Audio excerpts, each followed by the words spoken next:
the Eastern and Western fronts, even though they were fronts of the same war, were very different in character. And a lot of it came out of the fact of who was fighting it and especially how big the actual fronts were. So the Western Front, which was generally this region right over here, was a much smaller front than the Eastern Front. The Eastern Front was essentially this entire region right over there. And because of that, trench warfare did not become as major of a factor on the Eastern Front. In fact, it was fairly useless on the Eastern Front. If you imagine trying to dig a bunch of trenches, so if you try to dig a bunch of trenches, trenches are a huge advantage for the defending army as long as you can block off the entire region with trenches. So over here, you can't go around the trenches. You essentially, if you want to make some ground, an attacking army has to cross the trenches. And because you have now machine guns and the defending soldiers could essentially sit behind their trenches, they could essentially mow down the attacking army very easily.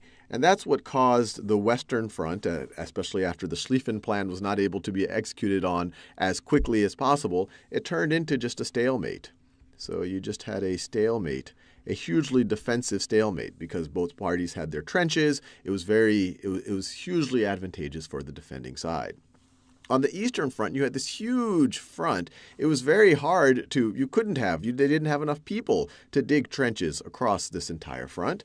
And so you can imagine if you tried to dig a trench, but you weren't able to cover the entire front, then the attacking army doesn't have to storm your trench. They don't have to do that anymore. They could just go around your trench. And because trench warfare was not as significant of a factor or wasn't as anywhere near as much of a factor on the Eastern Front, it was a much more fluid front. You had offensives and counteroffensives between the Germans, Austrians on one side, and the Russians on the other. Now the other factor, and this was mainly with Russia as a variable, the other factor was just what was going on in Russia. So Russia had several things going for it. The main thing is it had a huge army. It had a huge standing army even before the war, and it was able to amass even more. So it had a huge army. But what was going against it, and this is why it eventually had to get into a very unfavorable treaty with the Central Powers near the end of the war, is it had huge internal problems. And I'm not just talking about the military. I'm talking about the entire empire. And it arguably was due to the war, due to the economic and the human costs of the war.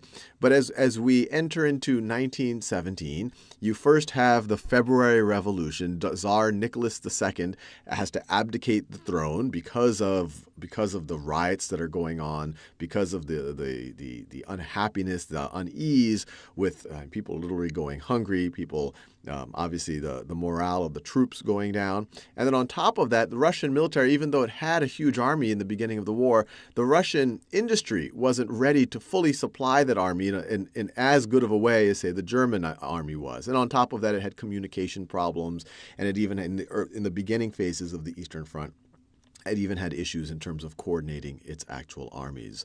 And so what we'll see, and we'll cover this in much more depth in a future video, but what we'll see is Western Front, Schlieffen Plan not executed as fast as possible, ends up in a stalemate. This did allow the Germans to bring some of their troops back to the Eastern Front to fight the Russians.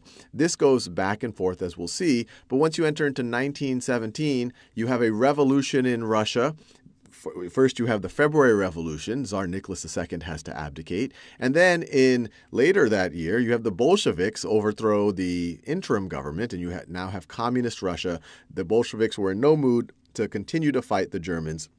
The military was in no mood to continue to fight the Germans and the Austria-Hungary, and so they essentially get into a treaty with them and kind of take themselves out of the war. So we'll cover that in a little bit more detail in a future video.